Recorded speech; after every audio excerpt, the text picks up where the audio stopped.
Bismillahirrahmanirrahim. Assalamualaikum warahmatullahi wabarakatuh. Nama saya Muhammad Zakwam Yusof, nombor metrik 060866. InsyaAllah hari ini saya akan membentangkan pada bahagian pertama iaitu pengenalan. Dasar Ekonomi Makanan Negara DAN dan Dasar Pertanian Negara DPN merupakan program transformasi kerajaan, model dasar ekonomi baru DEB dan program transformasi ekonomi yang menjadi landasan utama pembangunan negara ke arah mencapai wawasan 2030 iaitu menjadi sebuah negara maju yang berpendapatan tinggi. Di samping itu, ia memaksimumkan pendapatan sektor pertanian melalui kecekapan dan keberkesanan pengembangan sumber-sumber negara demi menggiatkan semula sumbangan sektor pertanian kepada ekonomi negara. Inisiatif jaminan bekalan makanan akan ditumpukan kepada industri ternakan, terutama ternakan ruminan pada masa ini yang masih berskala kecil dan berpotensi untuk dikembangkan bagi menjamin bekalan makanan dalam negara serta mengurangkan daging dan susu import. Kementerian Perindustrian dan Industri Asas Tani menyiasatkan kadar pengeluaran daging pula diunjurkan akan meningkat pada 1.6 juta tan metrik pada tahun 2010 kepada 2.1 juta tan metrik pada tahun 2020 dengan pertumbuhan sebanyak 2.7% setahun.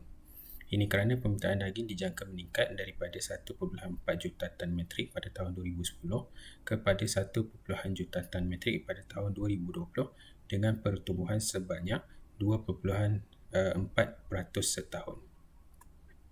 Manakala pengeluaran susu disasar meningkat daripada 67 juta liter kepada 118 juta liter dengan pertumbuhan sebanyak 5.8% setahun dalam tempoh yang sama kerana permintaan susu dijangka meningkat sebanyak 3.2% setahun daripada 1.4 bilion liter kepada 1.9 bilion liter. Itu sahaja daripada saya. Sekian, terima kasih. Okay, Bismillahirrahmanirrahim. Assalamualaikum warahmatullahi wabarakatuh. Saya Muhammad Aiman Syamil bin Zuki, nombor metrik 090865. Okey, bahagian saya iaitu peningkatan daging dan susu. Okey, penggunaan daging dan susu dijangka meningkat pada tahun 2021. Kementerian Perdagangan dan Hal Ehwal Pengguna KPDN HEP juga meningkatkan jumlah import daging bagi mengawal harga supaya ianya tidak melonjak naik disebabkan permintaan yang agak tinggi pada pasca Covid kerana kesandaran pemulihan ekonomi. Orang ramai pula berbelanja dan di samping dengan beberapa sambutan hari perayaan itu yang dimerangkap oleh kerajaan untuk menyambut perayaan itu dengan cara yang sederhana. Okey, seterusnya pengeluaran susu tempatan juga akan ditingkatkan bagi memenuhi permintaan. Jaminan kerajaan bahawa produk tenusu akan mencukupi dan kerajaan sentiasa komited dalam mengawal harga barang supaya kenaikan tidak mendadak dan membebankan rakyat. Sebarang kekurangan pengeluaran tempatan akan ditampung dengan import termasuk mengadakan perjanjian kontrak jangka panjang dengan negara pengeksport melalui perjanjian ekspor minyak sawit atau minyak dan pelaburan timbal balik. Okey, kesannya adalah ianya akan dilihat dari segi permintaan yang banyak dan berlakunya lebihan permintaan dan kurangnya bagi penawaran. Ini akan menyebabkan pengeluaran produk tenusu dan daging mengambil kesempatan untuk menaikkan harga secara mendadak. Okey, seterusnya mengikut data statistik pengeluaran susu dan daging mengikut negeri-negeri pada tahun 2018 hingga 2020. Negeri Kedah mengeluarkan susu sebanyak 285,664 liter, manakala daging sebanyak 50.00 metrik tan pada tahun 2018. Kemudian pengeluaran susu menurun kepada 284,364 liter, manakala pengeluaran daging pula meningkat sebanyak 60.00 metrik tan pada tahun 2019. Dan pada tahun 2020 pula, pengeluaran susu meningkat kepada 295,364 liter, manakala pengeluaran daging menurun sebanyak 28.37 tan metrik. Okey, seterusnya bagi negeri Kelantan pula, ianya mengeluarkan susu sebanyak 112,336 liter, manakala pengeluaran daging sebanyak 245 metrik tan pada tahun 2018. Dan pada tahun 2019, pengeluaran susu menurun sebanyak 111,126 liter, manakala pengeluaran daging meningkat sebanyak 394.31 tan metrik. Pada tahun 2020 pula, pengeluaran susu meningkat 380,093.12 liter, manakala pengeluaran daging menurun sebanyak 305.675 tan metrik.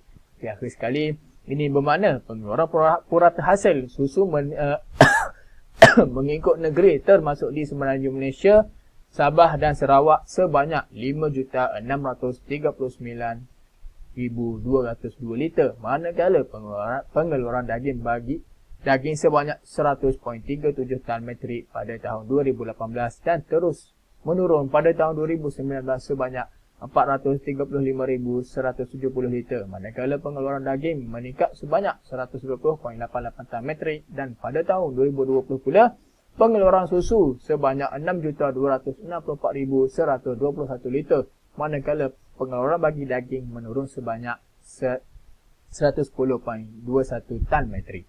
Okey, seterusnya, ini adalah data bagi daging dan susu mengikut tahun. Okey. Sekian. Seterusnya adalah analisis isu daging dan susu negara. Pada tahun 2010, industri agro makanan telah menyumbang sebanyak 18.8 bilion ataupun 46.4% kepada KDNK.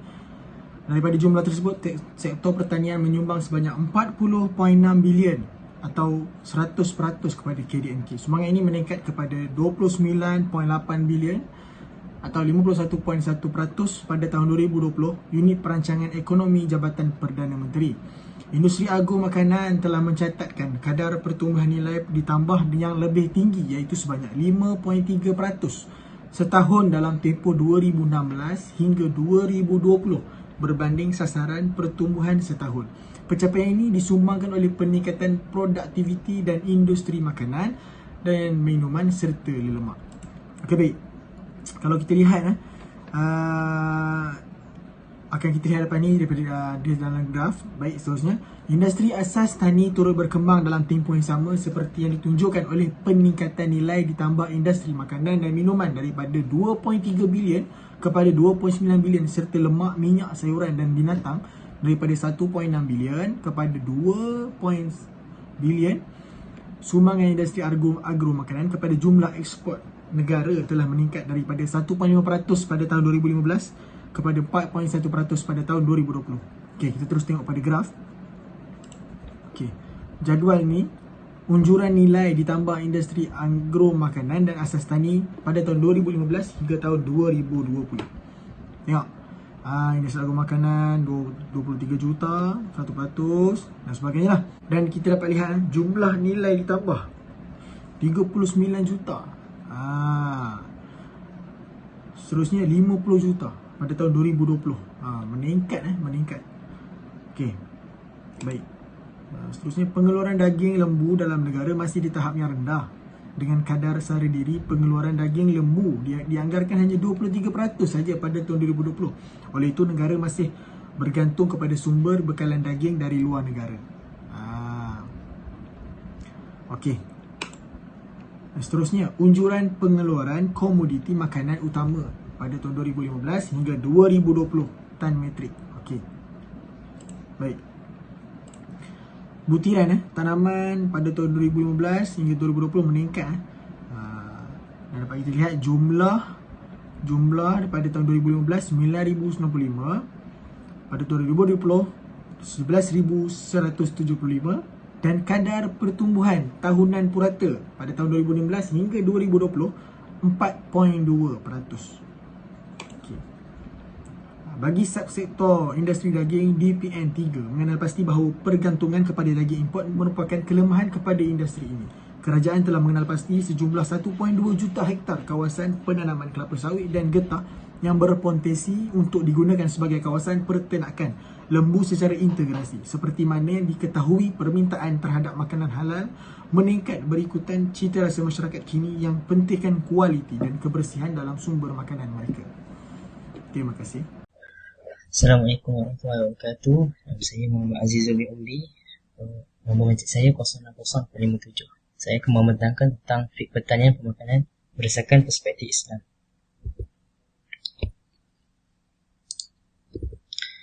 Daging dalam Islam. Nabi bersabda, penghulu segala makanan penduduk di dunia dan di syurga ialah daging. Hadis ini menggambarkan bahawa manusia memang gemar makan daging Manakala hadis Buraidah meriwayatkan sebaik-baik lauk di dunia adalah daging. Beberapa hadis lain turut menunjukkan bahawa Rasulullah SAW sendiri memakan daging serta hasil susu daripada haiwan ternakan. Baginda juga tidak melarang umat Islam mengambil daging sesuai dengan syariat yang menghalalkan daging, melainkan khinzir dan beberapa kategori yang lain, contohnya seperti daging bangkai, haiwan yang tidak disembelih dengan Bismillahirrahmanirrahim atau Allah, haiwan mati tersepit, mati kemalangan, haiwan liar dan sebagainya menurut ilmu fiqh. Menurut Syekh Abdul Rahman As-Sa'idi bahawasanya Allah Subhanahu Wa Taala ini telah menjadikan hasil ternakan itu ada manfaat kepada kita semua, iaitu dengan kesempurnaan kekuasaan Allah dan belas kasihannya terdapat hasil susu daripada perut binatang. Kemudian zakat binatang ternakan mengikut perspektif Islam.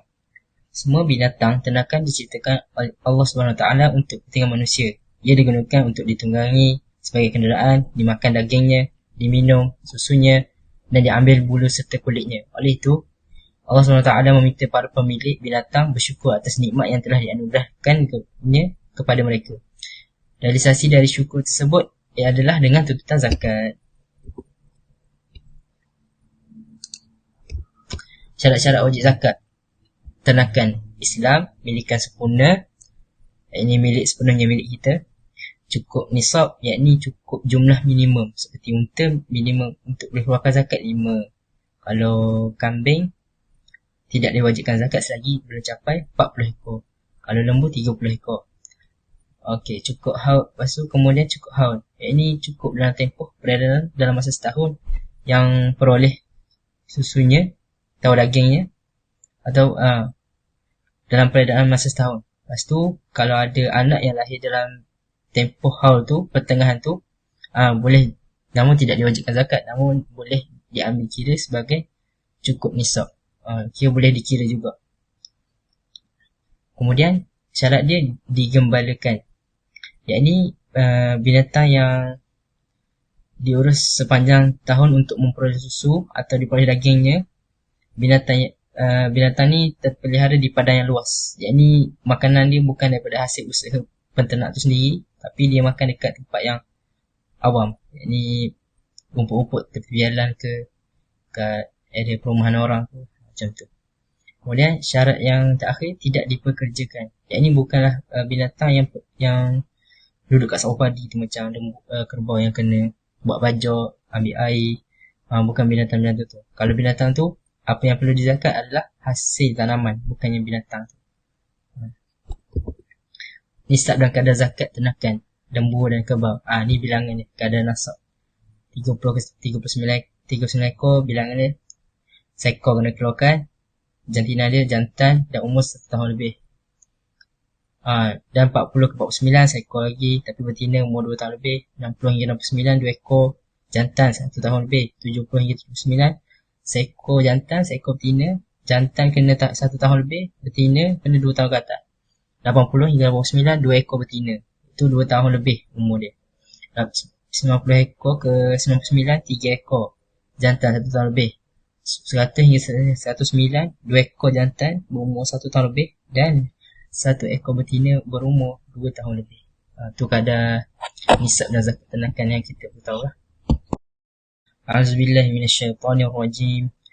Wa inna lakum fil an'ami la'ibratan nusqikum mimma fi butunihi min baini fars wa damin labanan khalisan sa'igan lisyaribin. Maksudnya, dan sesungguhnya pada binatang-binatang ternak itu kamu beroleh pelajaran yang mendatangkan iktibar. Kami beri minum kepada kamu daripada apa yang terhasil dari dalam perutnya, yang lahir daripada antara hampas makanan dengan darah, iaitu susu yang bersih, yang mudah diminum, lagi sedap rasanya bagi orang-orang yang meminumnya. Susu hasil ternakan kalau kita minum, ia merupakan sunnah daripada Nabi. Yakni kalau Nabi bila minum susu, Nabi mencampurkan susu tu dengan sedikit air. Kemudian Nabi, selepas Nabi minum tu, Nabi berkumur. Tu cara Nabi minum air lah. Dan bagi sesiapa yang mengikuti sunnah Nabi, pasti akan beroleh pahala dan memperoleh syafaat di akhirat kelak.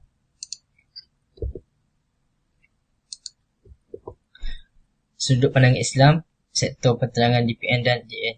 Peternakan merupakan pembangunan yang daruriyat dalam menyeimbangkan kerangka khusus untuk memajukan sektor makanan daging dengan susu serta pembangunan ekonomi keadilan masyarakat dan menjaga kemaslahatan serta pemulihan alam sekitar. Apa yang dimaksudkan di sini ialah peternakan ini merupakan tulang utama bagi rakyat. Maksudnya apabila berlakunya wabak penyakit seperti COVID, rakyat tidak boleh keluar ke rumah dan perlu menjaga ahli keluarga. So kalau dalam sebuah masyarakat itu terdapat pembangunan peternakan dalam sebuah kampung, maka sumber makanan ketika ditimpa musibah tidak terputus, malah memberi manfaat kepada seluruh orang yang sekeliling serta orang yang terlibat dalam aktiviti peternakan itu.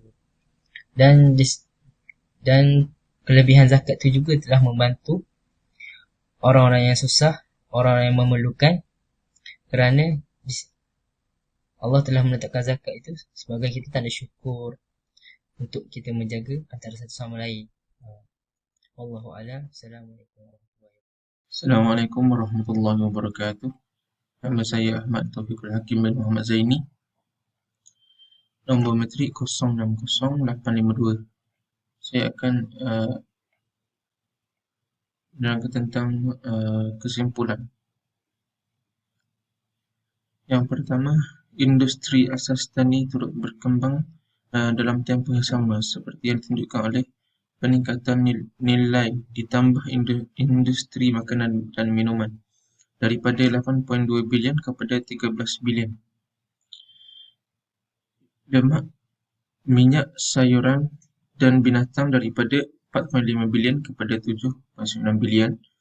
Manakala jumlah keluasan tanah pertanian bagi aktiviti pengeluaran makanan telah menurun sebanyak 1.6% tahun dalam tempoh 2018 hingga 2020. Ini adalah perangkaan agromakanan 2014.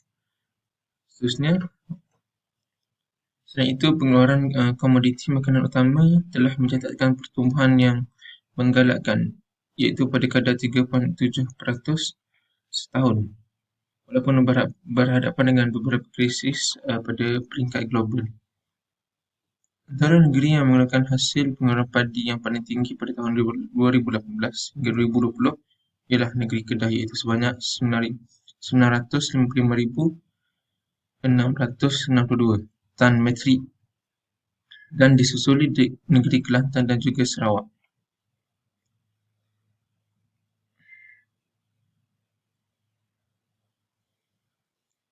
Seterusnya, pertanian dan peternakan dalam Islam tidak ada kemudaratan, mencegah pembaziran, mengutamakan perkara penting dalam agama, mengelak segala kepupusan segala jenis spesies dan kemusnahan alam sekitar. Segala jenis sumber yang diperolehi daripada pertanian ini adalah halal dan juga merupakan salah satu perkara yang penting dalam kehidupan. Yang terakhir, salah satu kaedah yang mempunyai kaitan rapat dengan isu ini adalah la yazilu bisyak. Al-yakinu la yazilu bisyak. Maksudnya, keyakinan tidak akan hilang dengan keraguan. Dalam situasi ini, pertanian merupakan satu sumber yang halal dan segala jenis keraguan yang